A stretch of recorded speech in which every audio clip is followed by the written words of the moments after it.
Hello friends, आप सभी लोगों का स्वागत है आपके अपने परिवार यूट्यूब चैनल फ्रेशर क्लासेस में। तो फ्रेंड्स, आज हम लोग सीटेट 2024 जो पेपर जुलाई में होगा उनके लिए मैथ का practice set number 3 previous year 2023 का आज सॉल्व करेंगे। तो आइए पहला क्वेश्चन स्टार्ट करते हैं। तो जो भी बच्चे लोग सीटेट 2024 जुलाई के लिए तैयारी कर रहे हैं वो वीडियो पर अगर आए हैं तो पूरा वीडियो को देखें।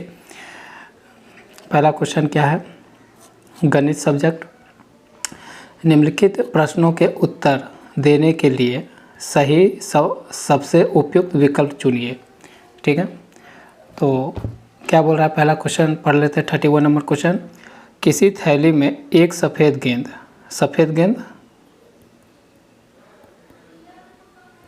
गेंद कितना है, एक, और सफ़ेद गेंद है यहाँ पर हमारा एक, और 3 लाल गेंद है। लाल गेंद कितना है, 3 है। ठीक ना। इस थैले में कितने सफ़ेद गेंद और डाल दी जाए ताकि सफ़ेद गेंद की संख्या उस थैले की कुल गेंदों की संख्या का इतना हो जाए। तो देखिए, मान लेते हैं कि जो सफ़ेद गेंद, कितने सफ़ेद गेंद और डाल दी जाए, तो डालने वाले और अलग से डाले जाने वाले गेंद की संख्या हम x मान लेते हैं, ताकि सफ़ेद गेंदों की संख्या उस थैले की कुल संख्या, अब कुल संख्या कितना हो जाएगा, थैले की कुल संख्या जो है थैली की कितनी हो जाएगी, तो हो जाएगी 1 + 3 + x। ठीक है, और कुल संख्या का गेंदों की संख्या उस थैली की कुल संख्या की संख्या का इतना हो जाएगा। सफ़ेद गेंद पहले एक था, उसमें x जोड़े थे, वो इसके बराबर कितना हो जाएगा, उसका थैली में जो कुल संख्या उसका बराबर बोल रहा है, हाफ के बराबर हो जाए। तो हमारा इक्वेशन कुछ यूँ बनेगा, इस तरह का। ठीक है ना। तो यहाँ समझ गए होंगे। अब इसको मैं इरेज कर देता हूँ क्योंकि सॉल्व भी करना है। तो सॉल्व करने के लिए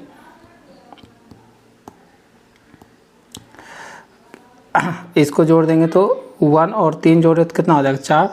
तो 1/2 4 + x बराबर 1 + x होगा। इस चीज़ को इरेज करते चलते हैं क्योंकि जगह का कमी है इसीलिए। तो इसको इरेज किए। आप देखिए यहाँ पर क्या हो जाएगा, 2 को हम इस तरफ भेज देते हैं तो ये हो जाएगा 4 + x, और यहाँ जब 2 आएगा तो गुना में चला जाएगा x।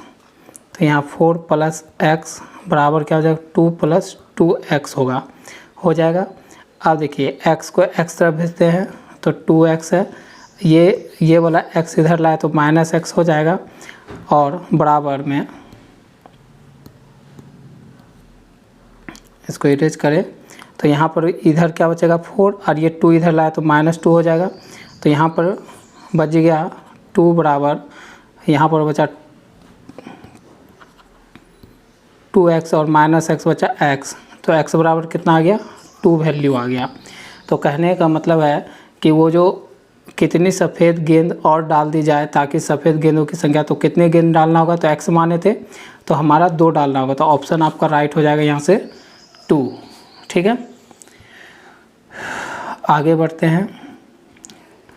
समान माप की 12 सफ़ेद सीटों में से नवीन उनके इतना भाग में लाल रंग का पेंट कर देता है। देखिए आपका कुल बोल रहा है कि 12 सफ़ेद सीटों में से 12 सफ़ेद सीट है। ठीक है, कुल कितना है, 12 सफ़ेद सीट है।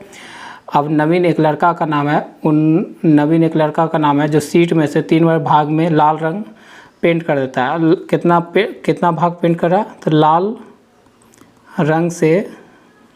रंग का जो पेंट कर रहा है उसका भाग निकाल लेते तो कितना भाग किया, तो 12 कुल है, 12 का 3/4 कर रहा है, 3/4 कर रहा है। तो 4 से ये 12 3 मतलब 3 × 3 मतलब 9 भाग वो लाल कर दिया। 12 में से 9 भाग क्या किया, वो लाल कर दिया।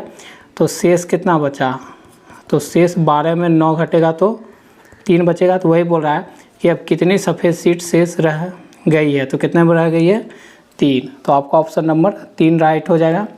ठीक है, आगे आते हैं। संख्या इतना इतना और इतना का लघुत्तम समावर्तक क्या होगा, मतलब आपको एलसीएम पूछ रहा है। क्या पूछ रहा है? एलसीएम।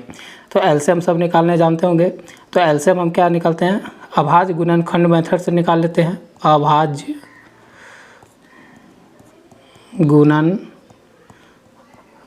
गुणनखंड विधि, अभाज्य गुणनखंड विधि से निकालते हैं। तो 45 को हम तोड़ सकते हैं 5 गुना में 9, और इसको तोड़े तो 5 गुना में 3 गुना में 3 तोड़ सकते हैं यही। और 85 को कैसे तोड़ सकते हैं? तो 17 गुना में 5। अब ये तो ज़्यादा नहीं टूटेगा। और 105 कैसे तोड़ सकते हैं? तो 5 से लगाते हैं तो 21 बार में ऐसे टूटेगा। तो 5 3 गुना में 7 ऐसे तोड़ सकते हैं। तो एलसीएम में क्या बोलता है? एलसीएम में बोलता है कि जो कॉमन है वो तो लेना ही है। तो कॉमन यहाँ ये 5 है, यहाँ 5 है, यहाँ 5 है, तो ये 5 तो आएगा ही। और कुछ कॉमन मिल रहा है, नहीं मिल रहा है, और उसके बाद जो कॉमन मिलता है वो तो लेते हैं, उसके अलावा जो नहीं मिलता वो भी लेते हैं। तो यहाँ पर 9 हो जाएगा गुना 17, और यहाँ पर बचेगा 21। ठीक है, सही से मैं लिख दूँ थोड़ा, गुना 21। तो एलसीएम करोगे तो कितना आएगा? इसका पूरा गुना करो तो हमारा मान लेते कि 21 गुना 17 कर देते हैं पहले। तो यहाँ पर 7 और यहाँ पर 7 और 2, फिर यहाँ पर 1 और यहाँ पर 14, तो यहाँ पर हो गया 15। तो 7 5 3, ठीक है। तो 357 आया। अब 357 में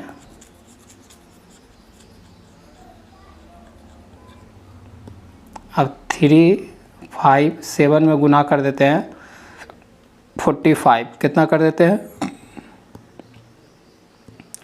इस दोनों का गुना 4 और 9 का गुना 45, इसको गुना करिए, कितना आएगा?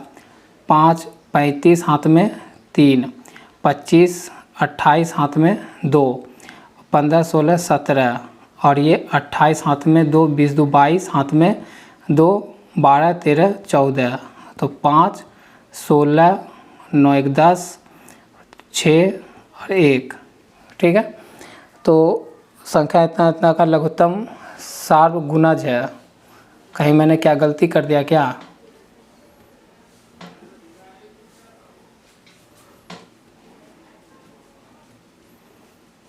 मैंने कहाँ गलती किया?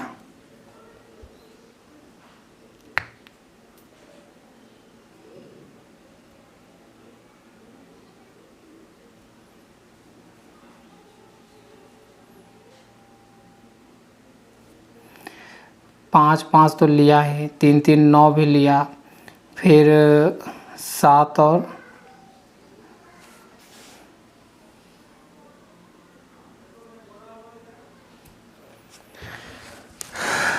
एलसीएम मैंने कहाँ गलती कर दिया?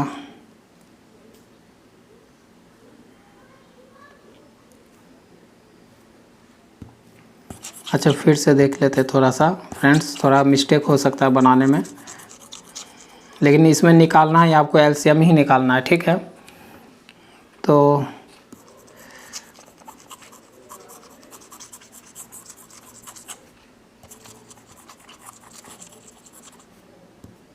यहाँ पर तो हुआ 5 गुना में 3 गुना में 3, तो यहाँ 5 गुना में 3 का होल स्क्वायर, यहाँ पर 5 गुना में 17, और यहाँ पर 5 गुना में 21 हुआ था, जिसको हम तोड़े थे 5 गुना में 3 गुना में 7, यही ना तोड़े थे।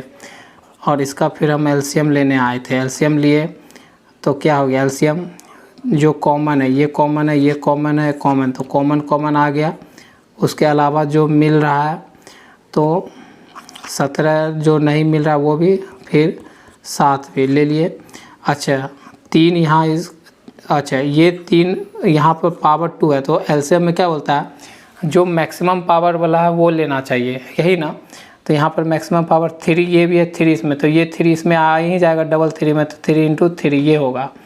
तो कितना हो जाएगा? ये 17 गुना में 85 और ये 7 3 का 9 3 का 3 3 6 3 4 9 9 और 7 कितना हो जाएगा 9 7 63 यही ना। इसको गुना कर दे तो 15 और ये 48 और यहाँ क्रॉस मल्टीप्लाई करें, अगर इसको क्रॉस करें तो 24, इसको करें तो 30, तो 4 और ये 5 तो कितना होगा 5 5 13 5, तो आपका कितना आ जाएगा एलसीएम 5355 आएगा। ओ फ्रेंड्स, थोड़ा वहाँ से गलती ये हुआ था कि मैंने ये जो पावर है यहाँ पर 3 का पावर मैक्सिमम 2 है और यहाँ पर 3 अकेला है, तो ये 3 तो पावर वाला ले लेंगे मैक्सिमम, तो उसी में आ जाएगा। तो यहाँ पर गलती हुआ था थोड़ा सा, तो एलसीएम आप लोग जानते होंगे तो आप लोग ऐसे कर सकते हैं, मैं थोड़ा सा गलती हो गया, मिस्टेक हुआ तो सॉरी।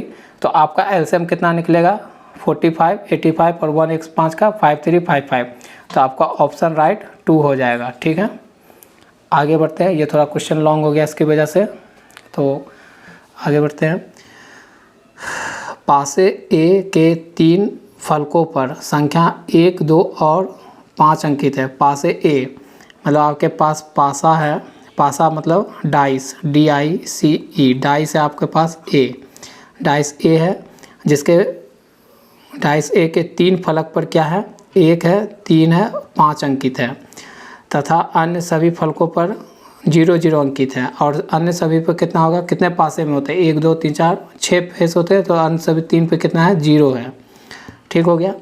अब फलकों पर 0 अंकित है। दूसरे पासे बी, और दूसरा पासा क्या है, दूसरा पासा जो है, दूसरा जो डाइस है वो आपका बी है। ठीक है, वो में विषम संख्या 1 3 और 5 का उनके दोगुना से प्रतिस्थापित कर दिया जाता है। मतलब 1 3 और 5 जो है ना 1 3 5 उसके दोगुना से उसको रिप्लेस कर देते हैं, तो 2 6 10 कर दिया जाए, और शेष 3 फलकों पर 2 4 6 अंकित है, तो दोनों पासों का एक साथ फेंका जाता है तथा प्राप्त संख्याओं का गुणनफल नोट किया जाता है। यदि हम सभी संभव गुणनफलों को लिखें तो कौन से गुणनफल 3 बार प्राप्त होंगे।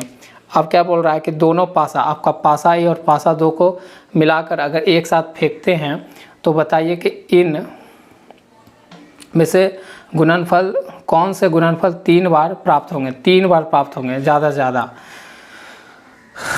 तो 3 बार प्राप्त होने के क्या लग रहा है आपको, 3 बार 2 आ पाएगा, 3 बार 0, अगर एक बार 0 आएगा तो 2, फिर 0 आए फिर 2, फिर 0 आए फिर 2, ऐसा संभव नहीं होगा कि हर बार 3 बार 0 आए। तो हमको नहीं लगता कि ऐसा संभव है कि 3 बार 0 आएगा और तब 2 ही आना पड़ेगा। तो ऐसा तो नहीं है कि पासा बी में हर बार क्या होगा, पासा बी में हर बार 2 ही आएगा, ऐसा कोई संभव नहीं है। अच्छा, मैक्सिमम अगर 4 वाला देखे, 4 वाला इसको देखे, 4 मैक्सिमम क्या 3 बार 4 आ सकता है, संभावना देखे तो ये पासा बी में यहाँ पर 4 है, तो इसमें से 0 एक बार आए तो 4 आ जाएगा। ऐसा थोड़ा है कि 0 फिर आएगा फिर 4 फिर 0 फिर 4, ऐसा नहीं है कि तीनों बार पासा ए में 4 आएगा और पासा बी में 4, ये संभावना नहीं है। तो ये भी ख़त्म हो गया, ये भी ख़त्म हुआ। और 6 देख लेते हैं, 6 अगर आने की संभावना कितना है, यही पासा में है, तो 6 तो पासा बी में ही 6 है 2 बार, तो इसमें से पासा ए में से अगर कोई देखे तो क्या हम हर बार 6 आएगा, तो नहीं आएगा। अगर 0 आएगा तो एक बार 6 आ सकता है, फिर अगर पासा में फिर 1 अगर आए तो 5 इसमें है ही नहीं, डाइस बी में 5 नहीं है तो 6 नहीं हो सकता है। और 3 आ जाएगा, अगर 3 आ जाए पासा ए में तो और कुछ 6 पुरने के लिए है नहीं, तो ये भी संभव नहीं है। तो जो बचेगा वही हमारा आंसर हो जाएगा, क्योंकि 10 आने की संभावना ज़्यादा इसलिए है क्योंकि मान लीजिए 0 आ जाता है और इसमें पासा ए में 0 आ जाए तो पासा बी में 10 आ सकता है, तो 10 हो गया। अब देखिए और क्या है, और पासा बी में अगर मान लीजिए पासा ए में अगर 5 आ जाए, पासा बी में क्या आ सकता है, 2 आ सकता है। तो इस दोनों का क्या बोल रहा है, गुणनखंड। तो गुणनखंड क्या हो सकता है इसका, सॉरी गुणनखंड बोला है ना, गुणनखंड बोल रहा है। तो अगर पासा ए में 1 आ जाए और ये 10 आ जाए तो 10 आ सकता है, यहाँ से भी 10 आ सकता है, और क्या आ सकता है, और एक बार और आ सकता है,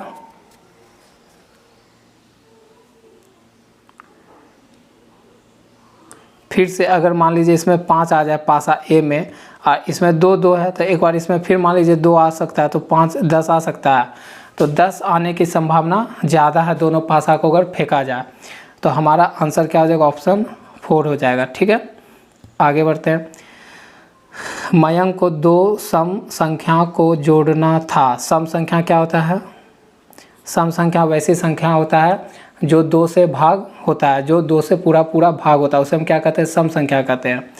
तो 2 सम संख्या को जोड़ना था, इसके स्थान पर उसने 2 विषम संख्याओं को जोड़ दिया। इसके स्थान पर क्या क्या सम संख्या ना जोड़ के क्या जोड़ दिया, ये 2 विषम संख्या को जोड़ दिया। विषम संख्या क्या होता है, वैसी संख्या जो 2 से पूरी भाग ना लगे, उसे हम क्या कहते हैं, विषम संख्या कहते हैं। तो वो 2 विषम संख्या को जोड़ दिया, तो 2 विषम संख्या जोड़ दिया, तब उसका उत्तर क्या होगा। मान लीजिए विषम संख्या 1 है और एक विषम संख्या 3 है, जोड़ेगा तो 4, मतलब एक सम संख्या आया। अब मान लीजिए 3 एक विषम संख्या है, एक 5 है विषम संख्या है, तो 8, ये कितना आ गया, हमारा सम संख्या आ गया। मान लीजिए विषम संख्या 7 है और 9 है, तो कितना आ गया, 16, एक क्या हमारा सम संख्या आ रहा है। तो ये कंक्लूजन निकल रहा है कि 2 विषम संख्या को जोड़ने से हमेशा हमको उत्तर में क्या मिल रहा है, एक सम संख्या मिल रहा है ना।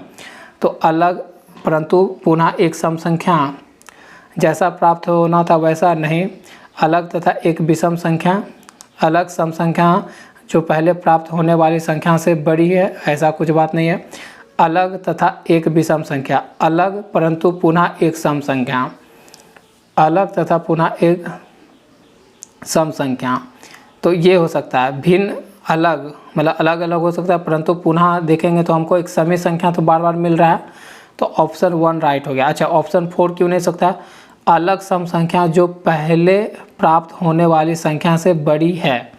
अलग सम संख्या हो सकता है जो पहले प्राप्त होने वाली संख्या से बड़ी है। मयंक को 2 सम संख्याओं को जोड़ना था, इसके स्थान पर उसने 2 विषम संख्याओं को जोड़ दिया। ठीक है, जोड़ दिया था, उसका उत्तर अलग परंतु एक सम संख्या ही होगा। हमेशा क्या होगा, एक सम संख्या होगा। तो ऑप्शन 1 ही राइट होगा। ठीक है, क्योंकि अलग अलग हम विषम संख्या ले रहे हैं और आपको क्या मिल रहा है, एक सम संख्या मिल ही रहा है।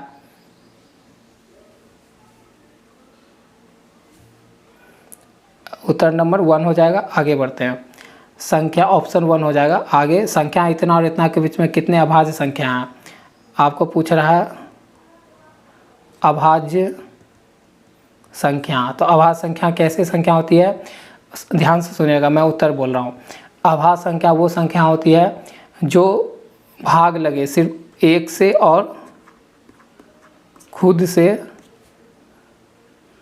भाग लगता हो, वैसी संख्या जो एक से और खुद से भाग लगता हो उसे हम बोलते हैं अभाज्य संख्या बोलते हैं। ठीक है, तो यहाँ पर आपसे पूछा है कि 9, 19 और 51 के बीच में कितना आपका अभाज्य संख्या होगा।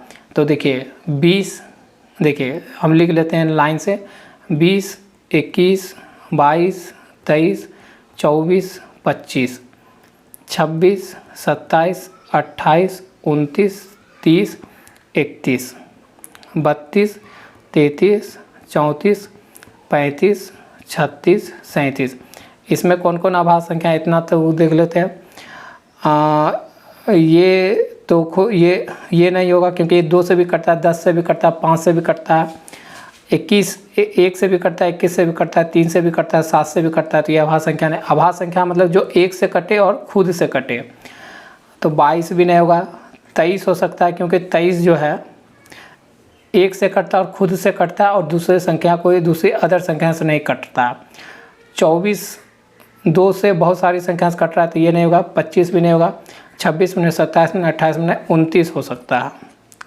ठीक है, 30 31 हो सकता है, और 32 33 34 35 36 37 हो सकता है। तो यहाँ पर बोला है कि इतना इतना के बीच में कितने अभाज्य संख्या हैं, तो एक से तो ज़्यादा ही है यहाँ पर, ये नहीं ये नहीं ये नहीं, और 4 तो पूर गया, तो 4 से ज़्यादा भी होगा, चेक कर लेते हैं। 38 39 40 41 42 43, तो ये कट जाता है, ये भी कट जाता है। 41 किसी और से कटता है, खुद से और अपने आप से कटता है, मतलब एक से कटता है और खुद से कटता है। तो 4 के अलावा 5 यहाँ हो गया। हमको 19 से लेके 51 तक कितने अभाज्य संख्या मिल गए, 5, और इससे ज़्यादा ही मिलेंगे। तो यहाँ ऑप्शन तो 4 ही तक है, तो इसमें कोई भी हमारा ऑप्शन नहीं होगा, ठीक ना। तो इसमें हमारा ऑप्शन कोई भी नहीं है, तो स्टार बना लेंगे, ठीक है। आगे बढ़ते हैं। एक 12 घंटे वाली घड़ी की घंटे की सुई, ये मान लीजिए 12 घंटे वाला घड़ी है, यहाँ 12 है, यहाँ 3 है, यहाँ 9 है, यहाँ 6 है। तो 12 घंटे वाली घड़ी की घंटे की सुई और मिनट की सुई के बीच का कोण इतना है, तो निम्न समय पर होगा। 12 घंटे में कोण कितना है, इतना है। किसके बारे में, तो आवर वाला सुई में और मिनट वाले सुई के बीच में 180। तो कब बनेगा, देखिए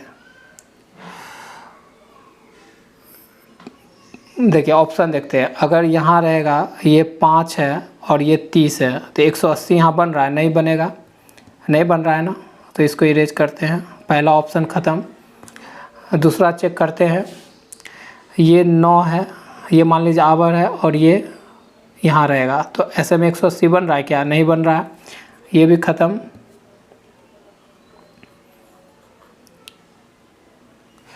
अब देखते हैं 6 बजाते हैं, तो 6 बजेगा ऐसे, और यहाँ पर रहेगा ऐसे,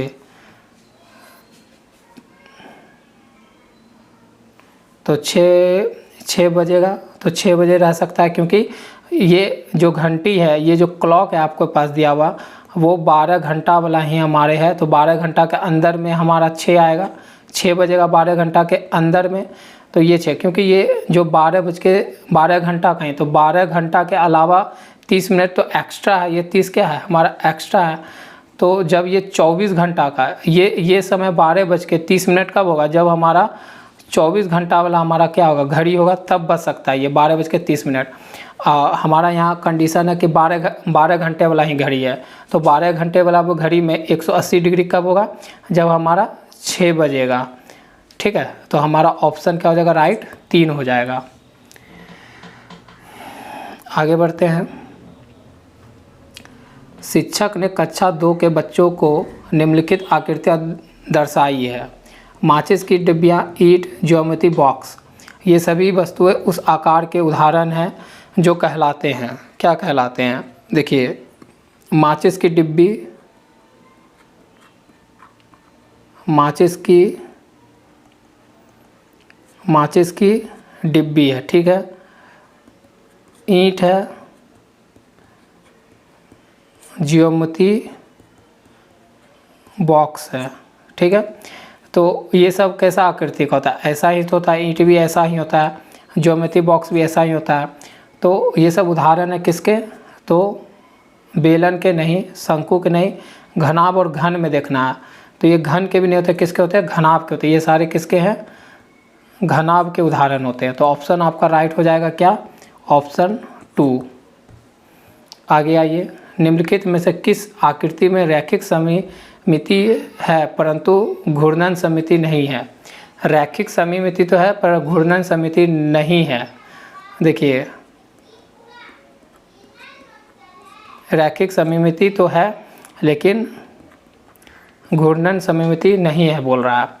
तो सममिति का मतलब सिमेट्रिक होता है, तो रैखिक सममिति है लेकिन घूर्णन नहीं है, तो ये पतंग में होता है, ठीक है।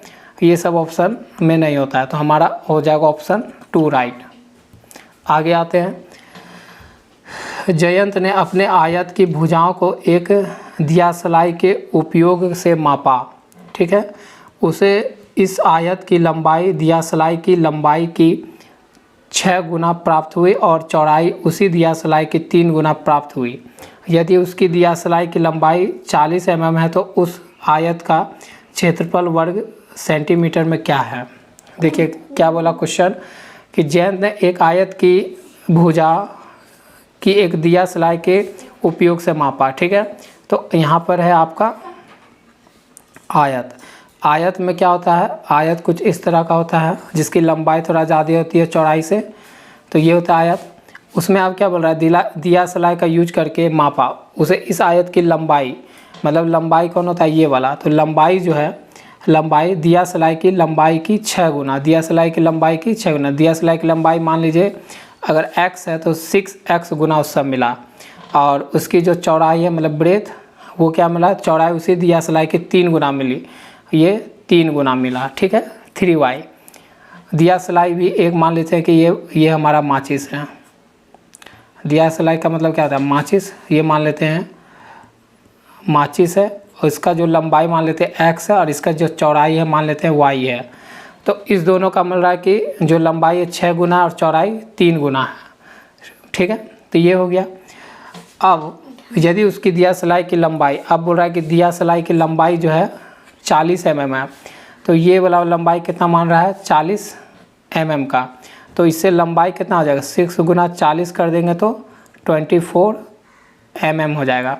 और ब्रेथ कितना हो जाएगा, 3 गुना में 40 कर दे तो 120 mm हो जाएगा, होगा इतना हो जाएगा। तो उस आयत की क्षेत्रफल वर्ग सेंटीमीटर में क्या होगा, तो उस आयत का क्षेत्रफल वर्ग सेंटीमीटर में क्या होगा। आयत का क्षेत्रफल पूछ रहा है कि वर्ग सेंटीमीटर में क्या होगा, तो मतलब इसका जो है आपको एरिया पूछ रहा है। इंग्लिश में बोलेंगे तो एरिया मतलब क्षेत्रफल पूछ रहा है, तो बता देंगे। थोड़ा सा इरेज करते हैं, ठीक है, इधर इरेज कर देते हैं।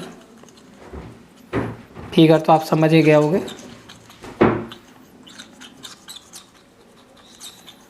तो देखिए अगर हम इरेज करके, हमको क्या पूछ रहा है, क्षेत्रफल पूछ रहा है। तो क्षेत्रफल क्या होता है, लेंथ इंटू में ब्रेथ। तो लंबाई कितना दिया हुआ है, 240 mm, और चौड़ाई दिया हुआ है 120 mm। ठीक है, तो यहाँ पर अब, तो यहाँ पर क्या हो जाएगा,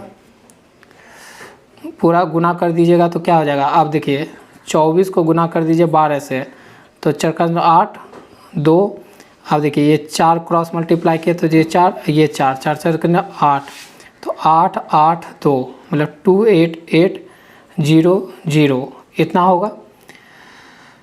गुना करने के बाद आपका इतना ही आएगा। इतना क्या होगा, मिलीमीटर होगा। लेकिन आपको किस में पूछा है, सेंटीमीटर में। तो 1 मिलीमीटर मतलब क्या होता है, 100 सेंटीमीटर बराबर। तो सेंटीमीटर से इसको डिवाइड देंगे तो जो 2 जीरो कटेगा तो 288 सेंटीमीटर स्क्वायर हमारा आ जाएगा। ठीक है, क्योंकि हमारा 1 मिलीमीटर बराबर क्या उतना होता है, 100 सेंटीमीटर होता है। ठीक ना। तो आपका जो आयत का क्षेत्रफल पूछा था वो कितना आ गया, 288। ठीक है, तो ऑप्शन आपका राइट हो गया 1। आगे बढ़ते हैं। जयंत ने 100 प्रति किलोग्राम की दर से 2 किलोग्राम जामुन खरीदे। इसके लिए उसके मित्र किराना नाम है, ठीक ना, ने इस धनराशि के इतना भाग के बराबर योगदान दिया। तो जयंत ने उसे कितने जामुन प्राप्त होते, जयंत से उसे कितने जामुन प्राप्त होते हैं, मतलब किराना को। नाम भी देखिए कि जान के देखता है ऐसा कि आप सोचते रह जाओगे। तो जयंत क्या कर रहा है, पर केजी, प्रति केजी मतलब 1 केजी कितना में 100 रुपया में खरीद रहा है। 1 केजी का कितना दाम पड़ रहा है, 100 रुपया। लेकिन वो कितना दर से, कितना 2 केजी जामुन खरीदा है। तो 2 केजी का कितना हो जाएगा, 200 रुपया। कितना हो जाएगा, 200 रुपया। उसके लिए उसके मित्र का नाम क्या है, किराना, उस धनराशि का कितना 3/10 भाग के बराबर योगदान दिया। उसका जो दोस्त है मतलब मित्र जो है, टोटल खर्चा कितना हुआ फ्रूट खरीदने में, 200 का कितना भाग उसका मित्र दिया, 3/10। तो पता करते हैं कि मित्र कितना दिया। तो 10 से 1 0 कटा तो मतलब 60। इसका मतलब है कि उसका दोस्त कितना दिया है, 200 रुपया में वो कितना मदद किया है, 60 रुपया का मदद किया। क्या उसका मित्र किया है, इसका मतलब मित्र किया है 60 रुपया का। तो पूछ रहा है कि जयंत से उसे कितने जामुन प्राप्त होंगे। तो ठीक है, 60 रुपया का हम निकाल देंगे जामुन। तो देखिए यहाँ से मैं लिखता हूँ, ठीक है, थोड़ा इसको मैं इरेज कर देता हूँ। देखिए मैं यहाँ से लिखता हूँ कि 200 रुपया में उसे 2 केजी मिल रहा है, ठीक है, जामुन। तो 1 रुपया में उसे कितना मिलेगा, 2/200 केजी। अब हमको निकालना है कितना, मित्र का। तो मित्र कितना लगा है, 60 रुपया। तो 2/200 गुना में 60, ठीक है, ये होगा। और आपको आंसर देखिए सब ग्राम में पूछा है। तो केजी को 1 केजी बराबर कितना होता है, 1 केजी बराबर 1000 ग्राम होता है। तो यहाँ ग्राम हो जाएगा 1000 से। अब ये किस में बदल गया, ग्राम में।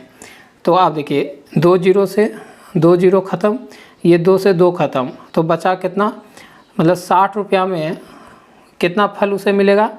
तो 600, यहाँ एक 0 है और एक यहाँ एक 0 है, तो 600 ग्राम उसको कितना मिलेगा, 60 रुपया में उस मित्र को कितना ग्राम मिलेगा जामुन का, 600 ग्राम मिलेगा। तो ऑप्शन आपका राइट हो गया 1, ठीक है, समझ में आ रहा होगा। आगे बढ़ते हैं। बिजोई प्रातः इतना AM, प्रातः मतलब सुबह में 6 बजे, मतलब 6 बजे सुबह AM को पर सोकर उठा। जब वह स्कूल जाने लगा तो घड़ी की मिनट वाली सुई 12 पर थी। जब वह स्कूल जाने लगा तो घड़ी की सुई कितना थी, ये स्कूल का टाइम है, ठीक है। स्कूल जब जा रहा था तो 12 बजे बज गया था उसके, सॉरी नहीं, आगे थोड़ा पढ़ना होगा। जब स्कूल जाने लगा तो घड़ी की मिनट वाली सुई कहाँ थी, घड़ी बना लेते हैं। तो ये 12, ये 3, ये 9, ये 6। तो बोल रहा है कि मिनट वाली जो है ना यहाँ पर थी, तथा घंटे की सुई 9 पर थी। और घंटे की सुई ये आवर्स है, तो घंटे की सुई 9 पर थी। तो उसने घर में प्रातः उठने से लेकर स्कूल जाने तक कितने समय व्यतीत किया। तो यहाँ पर इसका मतलब क्या है, 9 बज गया था, यही ना मतलब हुआ। तो कितना घंटा यहाँ से यहाँ पर हुआ है, कितना समय बीत चुका है, तो 3 घंटा बीत चुका है। तो आपका ऑप्शन हो जाएगा 4, ऑप्शन 4 राइट होगा, ठीक है। घटा के पीछे करो, 9 में 6 घटा दो तो कितना हुआ, 3 घंटा। समझ में आ रहा होगा आप लोग को। आगे बढ़ते हैं। कक्षा 3 के विद्यार्थियों ने स्वयं आपस में एक सर्वे किया। कक्षा 3 के विद्यार्थी थे, आपस में एक सर्वे किए। इसके लिए उन्होंने एक सारणी बनाई और उसमें फलों के नाम लिखे। एक सारणी बना के फल के नाम लिखे। प्रत्येक विद्यार्थी को इस सारणी में लिखे फल के सम्मुख अपनी पसंद के लिए एक स्टार चिन्ह अंकित करना था। उन्हें आम के लिए 7, आम के लिए 7 स्टार, सेब के लिए 5 स्टार और संतरे के लिए 6 स्टार प्राप्त होते हैं। तो इस सारणी में निम्नलिखित में से कौन सी निष्कर्ष सही है, ठीक है। तो टोटल फल कितने हो गए, 7 + 5 + 6, टोटल फल हो गए कितने, 11 18, ठीक है। तो अब हम एक एक ऑप्शन को पढ़ते हैं, ठीक है। 18 विद्यार्थियों में से 6 विद्यार्थी आम पसंद करते हैं। आम तो 7 लोग पसंद कर रहे हैं, तो ये ख़त्म। 18 विद्यार्थियों में से 11 विद्यार्थी संतरे पसंद नहीं करते हैं। 11 विद्यार्थी संतरे पसंद नहीं करते हैं। 11 विद्यार्थी मतलब जो 6 विद्यार्थी यहाँ पर संतरा पसंद कर रहा है और नापसंद करने में 7 और यहाँ 7 और 5 जोड़ेंगे तो कितना होगा 12 हो गया। तो ये भी गलत हो गया। ठीक है, 6 विद्यार्थी संतरा पसंद करता है, तो उसके अलावा आम और सेब को मान लीजिए वो पसंद नहीं करता होगा, तो आम और सेब को जोड़ लेते हैं नापसंद में, तो 7 और 5 कितना हो गया 12 हो गया। लेकिन यहाँ तो 11 बोल रहा था, तो ये भी ऑप्शन खत्म। आम सबसे अधिक पसंद किए जाने वाला फल है, सही बात है। इसकी संख्या कितनी है 7 है। आम को कितना लोग खा रहे हैं, तो 7 लोग सबसे अधिक है। ये कुछ समय के लिए ऑप्शन रख लेते हैं अपने पास। संतरा वह फल है जिसे अधिकतम विद्यार्थी पसंद नहीं करते हैं। संतरा वह फल है जिसे अधिकतम विद्यार्थी पसंद नहीं करते हैं, ऐसा भी बात नहीं है, अधिकतम विद्यार्थी पसंद नहीं करते हैं। तो 12। तो संतरा वह फल है जिसे अधिकतम विद्यार्थी पसंद नहीं करते, अधिकतम विद्यार्थी पसंद नहीं करते हैं। 6 को तो पसंद करता है और 8 4 12, 12 लोग नहीं मतलब उसको पसंद कर रहा होगा, तभी तो वो सर्ट है। तो 12 पसंद, अधिकतम 12 पसंद नहीं करते हैं। 18 को मैं 12 पसंद। संतरा वह फल है जिसे अधिकतम विद्यार्थी पसंद नहीं करते हैं। ये थोड़ा ऑप्शन 2, ऑप्शन 3 और ऑप्शन 4 थोड़ा कंफ्यूज हो गया। आम सबसे अधिक पसंद किए जाने वाला फल है, ये तो बात सही है। और संतरा वह फल है जिसे अधिकतम विद्यार्थी पसंद नहीं करते हैं, नहीं करते हैं, अधिकतम विद्यार्थी पसंद नहीं करते हैं।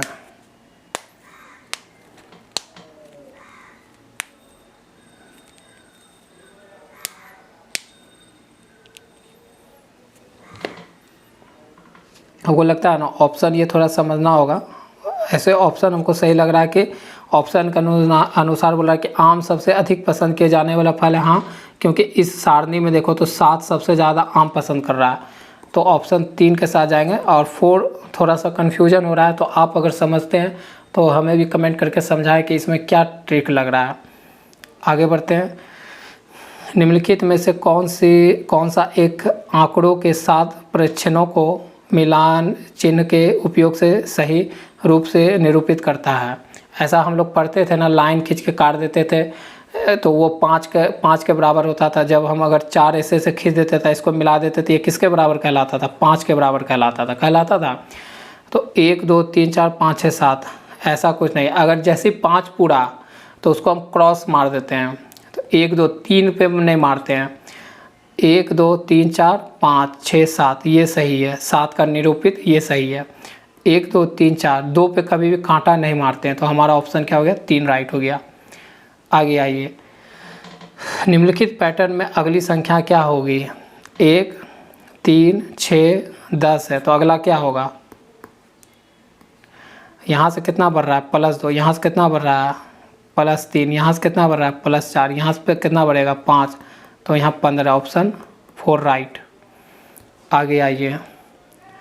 राजू समझता है कि सभी समचतुर्भुज समांतर चतुर्भुज है, लेकिन उत्क्रमण सत्य नहीं है। वेन हेले के ज्योमेट्री चिंतन के सिद्धांत के अनुसार राजू किस स्तर पर है, तो वो किस स्तर पर है बताइए। वो आपका अमूर्त संबंधों की समझ पर है। वो किस स्तर पर है, तो राजू समझता है कि सभी समचतुर्भुज समांतर चतुर्भुज है, ठीक है, लेकिन उत्क्रमण सत्य नहीं है। वेन हेले के उत्क्रमण सत्य नहीं है। वेन हेले के ज्योमेट्री चिंतन के सिद्धांत के अनुसार राजू किस स्तर पर है, तो वो अमूर्तन या संबंधों की समझ के स्तर पर है, ठीक है। वो अमूर्तन मतलब अमूर्त मतलब जो क्या होता है, जो हमारे नज़र के सामने नहीं होता है, ठीक है, तो उसके स्तर पर है, ठीक है। राष्ट्रीय पाठ्यचर्या रूपरेखा 2005 आकलन की अपरिष्कृत विधियों को गणित शिक्षण अधिगम की प्रमुख समस्या के रूप में पहचान करता है। निम्नलिखित में से कौन सा कथन इस संदर्भ में सबसे कम उपयुक्त है। आकलन की अपरिष्कृत विधियां गणित को यांत्रिक गणनाओं के रूप में देखने के दृष्टिकोण को बढ़ावा देती है और आकलन की अपरिष्कृत विधियां गणित को लेकर डर व असफलता का भाव उत्पन्न करती है, ये गलत बात है। गणित में आकलन की विधि में विद्यार्थियों की प्रतिपुष्टि मतलब फीडबैक प्रदान करने का व्यापक दायरा है, ये सही बात है।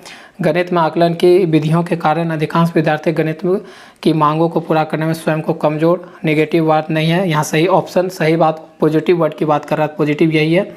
आकलन के ऊपर विधियाँ गणित की यांत्रिक गणना नहीं, ये गलत है।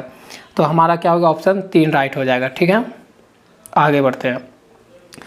गणित अधिगम के दौरान बच्चों द्वारा की गई त्रुटि के संदर्भ में निम्नलिखित में से क्या सत्य है।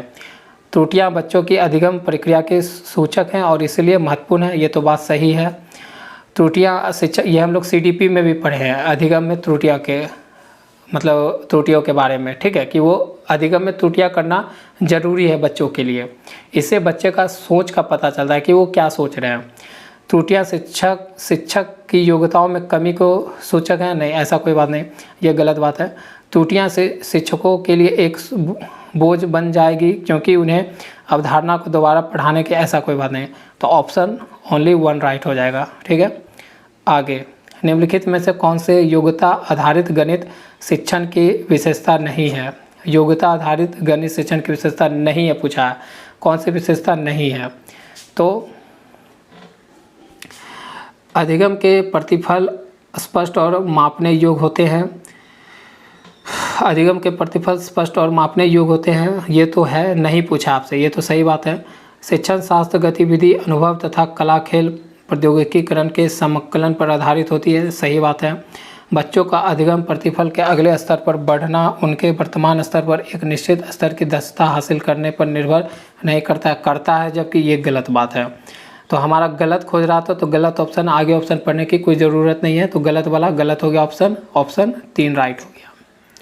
आगे, प्राथमिक स्तर पर गणित शिक्षण के लिए निम्नलिखित में से कौन सी शिक्षण अधिगम सामग्री उपयुक्त नहीं है। यहाँ देखिए नहीं पूछा है। और प्राथमिक स्तर पर 10 ग्राम, हमको लगता है 10 ग्राम है, 10 ग्राम का उपयोग आप प्राथमिक स्तर पर गणित शिक्षण के लिए कर सकते हैं।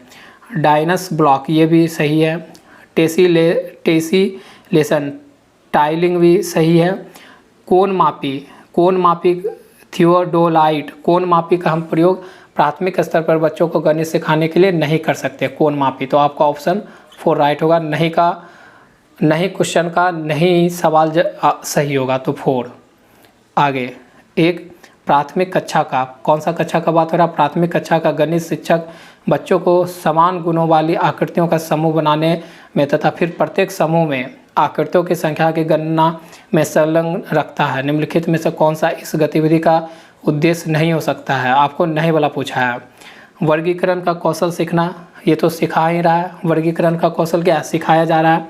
आकृतियों के बारे में सिखाना, आकृति का भी पता चलेगा, क्योंकि यहाँ पर जो गणित शिक्षक है बच्चों को समान गुण वाली आकृतियाँ दे रहा है, मतलब सारे आकृति का एक गुण क्या होगा, समान होगा। समूह बनाने के लिए फिर प्रत्येक समूह में आकृतियों की संख्या को गिनने के लिए भी कर रहा है। तो वर्गीकरण का तो काम सिखा रहा है, अलग करना और वर्गीकरण, तो ये वर्गीकरण का कौशल सीख रहा है, आकृतियों के बारे में सीख रहा है। ठीक है, गिनती के बारे में भी सीख रहा है, लेकिन ऑप्शन 4 अनुमान और सन्निकटन के बारे में नहीं सीख रहा है, तो ऑप्शन 4 राइट हो जाएगा। आगे आते हैं। राष्ट्रीय शिक्षा नीति NEP 2020 के अनुसार सभी बच्चों की बुनियादी साक्षरता एवं सांख्यिकी स्तर पर तक पहुंचना एक आवश्यक राष्ट्रीय मिशन बन गया है। राष्ट्रीय शिक्षा नीति 2020 के अनुसार बुनियादी सांख्यिकी का अर्थ है विभिन्न प्रकार की संख्याओं को समझने की योग्यता। ये तो ठीक है, योग्यता तो उत्पन्न हम कर ही रहे हैं।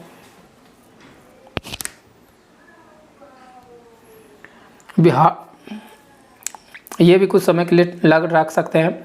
भारतीय संख्याओं पर मौलिक गणितीय संक्रियाओं को करने की योग्यता शिक्षार्थियों में केवल वाला ऑप्शन हमेशा बोले कि केवल रहे, मानक रहे, ये सब वर्ड आप सीटेट में निगेटिव के लेके चलेंगे। ठीक है, उसको देखते प्रश्न में काट दीजिए।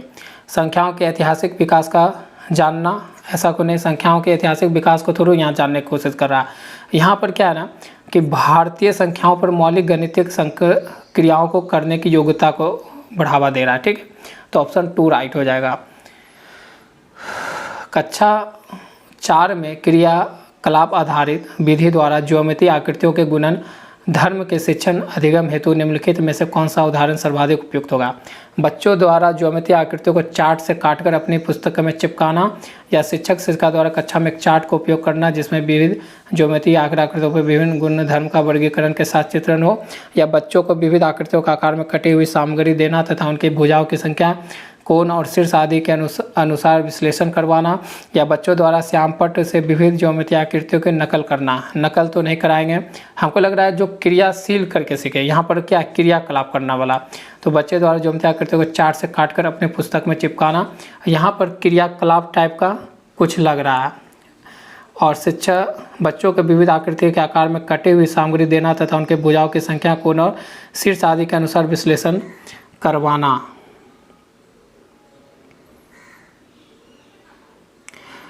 कक्षा 4 के क्रियाकलाप आधारित विधि द्वारा ज्योमेट्री आकृतियों के गुणधर्म के शिक्षण अधिगम हेतु निम्नलिखित में से कौन सा सही है?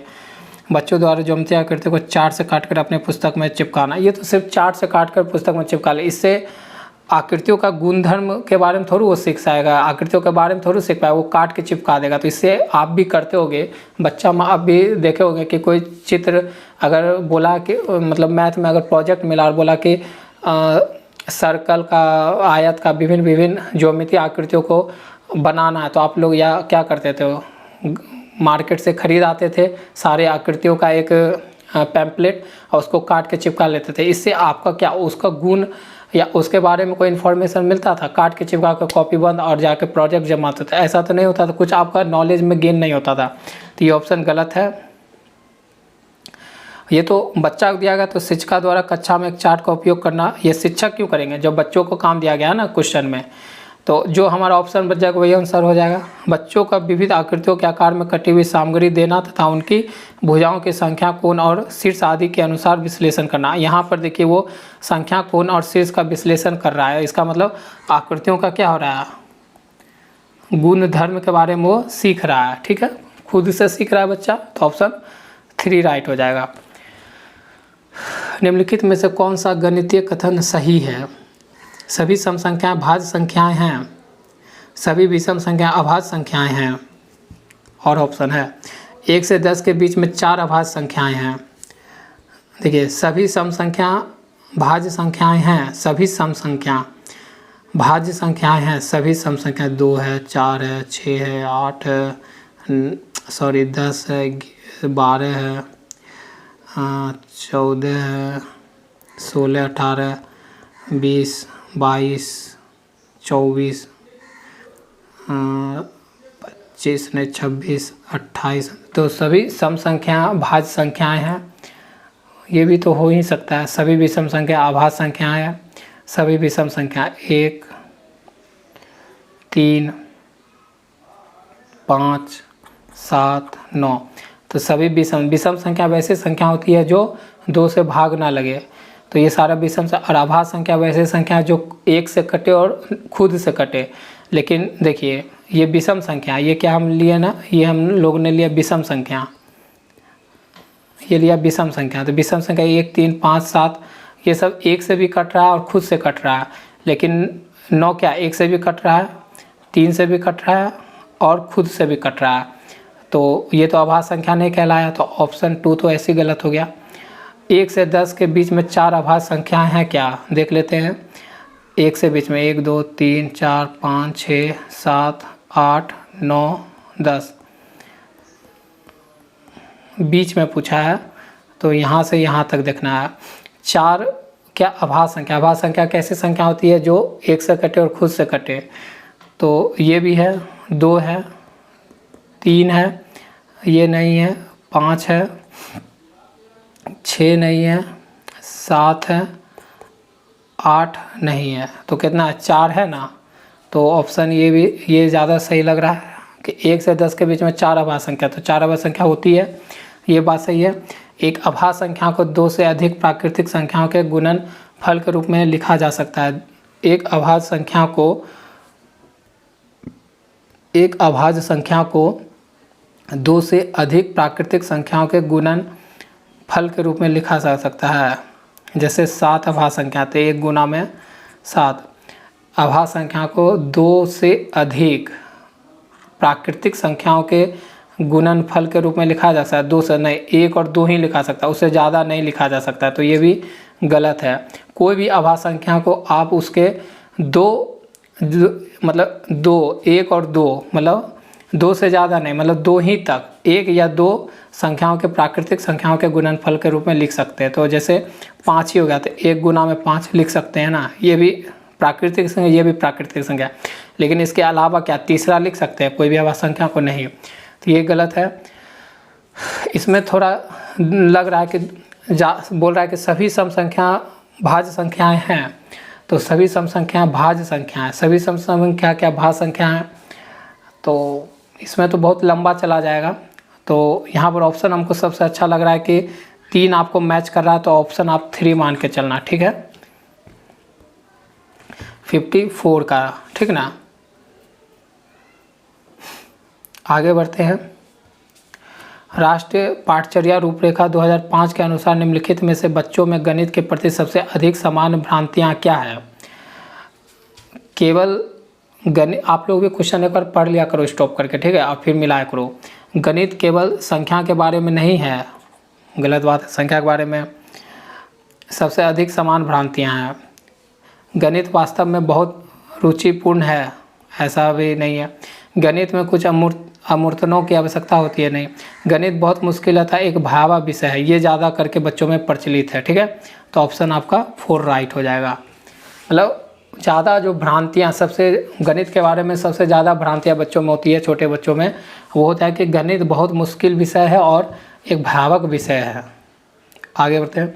समय की अवधारणा का परिचय कराते हुए एक शिक्षिका 2:45 तथा 3:15 जैसे शब्द का एक साथ उपयोग करती है समय की अवधारणा बताने के लिए, नहीं।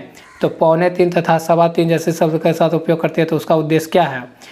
2:45 तथा 1:15 के बर्तनी विद्यार्थियों को सिखाना, नहीं। अंक घड़ी प्रस्तुत करने के आधार निर्माण, नहीं। 2:45 तथा 1:15 शब्दों में अंतर नहीं। जो बचा उसके बाद यही ऑप्शन सही हो जाएगा, क्योंकि देखिए पढ़ के भी देखिए, अपने विद्यार्थियों को गुजरे हुए समय तथा शेष समय के बीच संबंध बताने का सहायता कर रही है, ठीक है। क्योंकि 2:45 मतलब अभी जो समय क्या बोल रहा है, शेष समय, अभी शेष समय बचा हुआ है। 2:45 जब बोलते हैं तो क्या बोलते हैं, कुछ समय अभी बचा हुआ है, और 3:15 बोलते हैं तो समय जो बीत चुका है, मतलब 3:15 ऐसे बोलते हैं। तो इसका अंतर बताना चाहिए, तो ऑप्शन 4 राइट हो जाएगा। निम्नलिखित में से गणित में परीक्षण के संदर्भ में कौन सा कथन सही है? रचनात्मक उपलब्धि परीक्षण में नैदानिक परीक्षण की कोई भी विशेषता नहीं होती है। नैदानिक परीक्षण के बाद उपचारात्मक परीक्षण यदि आवश्यक हो दिया जाता है। योगात्मक परीक्षा उत्पाद उन्मुख है। क्या बोलना चाह रहा है 57 नंबर? तो कौन सा कथन सही है? तो रचनात्मक उपलब्धि परीक्षण में नैदानिक परीक्षण का कोई भी विशेषता नहीं होती है। निगेटिव वाला हमारा आंसर नहीं होगा, तो नहीं है बोल रहा है, तो नहीं, मतलब नैदानिक परीक्षण की कोई भी विशेषता नहीं होती, विशेषता होती है रचनात्मक उपलब्धि में, ये गलत। नैदानिक परीक्षण के बाद उपचारात्मक परीक्षण यदि आवश्यक हो दिया जा सकता है, सही बात है। योगात्मक परीक्षण उत्पाद उन्मुख है, सही बात है। तो ऑप्शन बी और सी, ऑप्शन 3 राइट हो जाएगा। आगे आते हैं। कथन ए और कथन बी को सिद्ध करने के लिए सुधा बी नहीं मानकर उपयुक्ति शुरू करती है और ए नहीं पर पहुंचने का तर्क देती है। सुधा ने किस विधि का प्रयोग यहाँ पर किया है? तो किस विधि का यहाँ पर प्रयोग किया है? तो आगमन उत्पत्ति, निर्माण उत्पत्ति, निशेषण उत्पत्ति नहीं, जो बचा हमारा वही ऑप्शन है प्रतिस्थिति उत्पत्ति का यहाँ पर उन्होंने प्रयोग किया है। कथन ए कथन बी को सिद्ध करने के लिए सुधा बी नहीं मानकर उत्पत्ति शुरू करती है, तो और ए नहीं पर पहुंचने का तर्क देती है। सुधा ने परिवर्तित या प्रतिस्थित उत्पत्ति विधि का प्रयोग किया है, तो ऑप्शन आपका राइट हो जाएगा 4। एक बच्चे ने निम्नलिखित रूप से दो संख्याओं को जोड़ा, जैसे 23 मतलब 23 और 47 को देखिए कैसे जोड़ रहा है बच्चा। 23 को 23 को तोड़ दे रहा है 20, और 47 को 40 और इधर से 23 में और इधर से बचा 3 और 7 को जोड़ रहा है 10। इसमें कौन कौन है तो 3 और 7 जुड़ा हुआ है 10 बना है, ठीक है। तो टोटल कितना बन रहा है 70। निम्नलिखित में से उपयुक्त समस्या का संबंध में कौन सा सर्वाधिक उपयुक्त है। यह यो एक गलत युक्ति है, नहीं, बात गलत थोड़ी है। योग का दाएं से बाएं की तरफ की ही करना चाहिए, ऐसा कोई बात नहीं। बच्चों ने योग की अवधारणा को नहीं समझता है, ऐसा भी नहीं है। यह योग की वैकल्पिक योग्यता है। कैसी योग्यता है? वैकल्पिक योग्यता है। ऑप्शन 4 राइट होगा। प्राथमिक स्तर के शिक्षार्थियों के बीच अधिक स्थान संबंधी समझ को बढ़ाने के लिए गणित शिक्षण निम्नलिखित में से कौन सी गतिविधि कर सकती है। बच्चों को ब्लॉक, बॉक्स, कंटेनर, आकार, सॉर्टर जैसी वस्तुओं को संभालने के कई अवसर दे।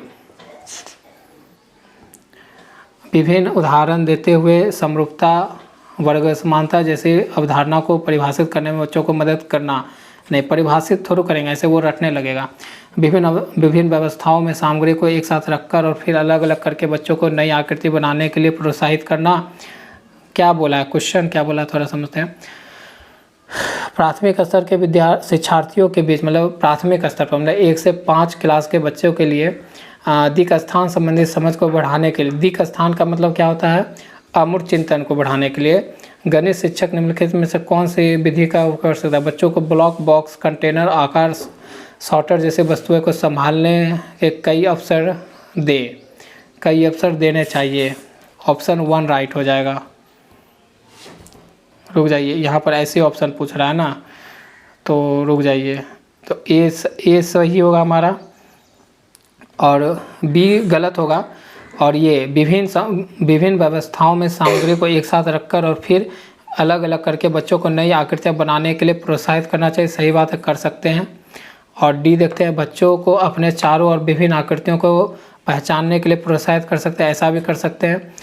और ऑप्शन बी देख लेते हैं, विभिन्न उदाहरण देने हेतु समरूपता, सर्वागमता जैसी अवधारणाओं को परिभाषित करने में बच्चों की मदद करें। नहीं, परिभाषित करने में नहीं मदद करना है। 1 से 5 बच्चे को परिभाषा नहीं रटाना है, उसको करके सीखने पे जोर देना है। तो करके सीखने में आपका ए, सी और डी दे रहा है, तो ऑप्शन आपका राइट हो जाएगा 1, ठीक है।